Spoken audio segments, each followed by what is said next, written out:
Between the 12th and 15th centuries, various Northern European nations launched military expeditions around Northern Europe to convert the pagan inhabitants of the land. These missions not only aimed to spread Christianity, but also sought to expand political influence and control over the region's strategic trade routes. But the Northern Crusades weren't one unified effort to spread Christianity. Northern European powers launched expeditions on a need-to-do basis, for lack of a better word. This video will cover events from the Kalmar expedition to the Danish Crusades. The Vikings of Northern Europe converted to Christianity around the 11th century. However, there were still pagans in Scandinavia, notably in Småland and Åland.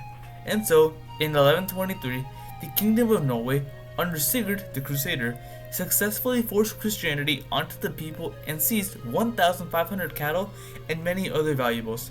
While this particular crusade wasn't noteworthy, its successor certainly was. From 1140 to 1143, before the start of the crusade, Count Adolf II of Holstein and Henry of Badewide invaded Valkyria and took control of Palavian settlements, eventually founding Lübeck and Ratzeburg. Their conquests encouraged German settlement and missionary activity in the region. Ultimately, the trigger of the Wendish Crusade was the fall of Edessa in 1144. This setback caused Pope Eugene III and St. Bernard to call for another crusade, the Second Crusade.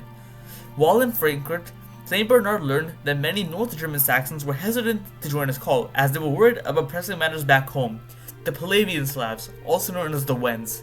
He spoke with the Pope, and on April 11, 1147, the Pope issued a papal bull known as the Divina Dispensatione, allowing the North German nobles to wage holy war on the Wends. Hearing about this call, Niklot, chief of the Obotrites, invaded Valkyria and decimated newly established villages.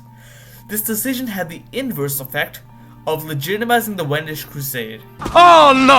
Adolf II made peace with Nicola after expelling the Obotrites from his territory, and the rest of the Crusaders, Canute V and Sven III of the Danes, Archbishop Adalbert II of Bremen, and Henry the Lion of Saxony, turned their attention towards Dobin, which is Obotrite, and Demmin, which is Lutzian. They were another pagan people. However, the Danes were defeated by Niklot, and the Archbishop and Henry the Lion continued the siege of Dobin. They ended the siege after the city's garrison agreed to a baptism. As for Demmin, the Saxons led an army commanded by a variety of bishops, including those of Mainz, Halberstadt, Munster, Merseburg, Brandenburg, Olmütz, and Heidelberg. As not only did they want to convert the pagans, they wanted to secure more land for the dioceses. However, when the siege failed, the Crusaders destroyed a pagan temple and castle at Malchow, and some of the Crusaders invaded the already Christian Pomerania. In fact, the Crusaders only dispersed after meeting with the Bishop and Duke of Pomerania, ending the Wendish Crusade. From a conversion standpoint, it was a failure, as Nicola still retained control of his land and faith. However, many of these crusaders obtained Slavic lands, which paved the way for German colonization of the region. So, the results are a relatively mixed bag. Before I begin, it's important to note that historians debate the authenticity of the First Swedish Crusade, yet it's still worth mentioning. According to legend, the Swedish king, Erik IX, and the English bishop, Henry of Uppsala, invaded Finland after constant raiding by the Finns. This marked the beginning of Swedish rule over Finland. The only non-Swedish source that mentions this crusade is the First Novgorod Chronicle, which claims that in 1142, a Swedish prince and bishop, along with the 60-ship fleet, plundered 3 Novgorodian merchant vessels. The other biggest problem about this crusade is its timing.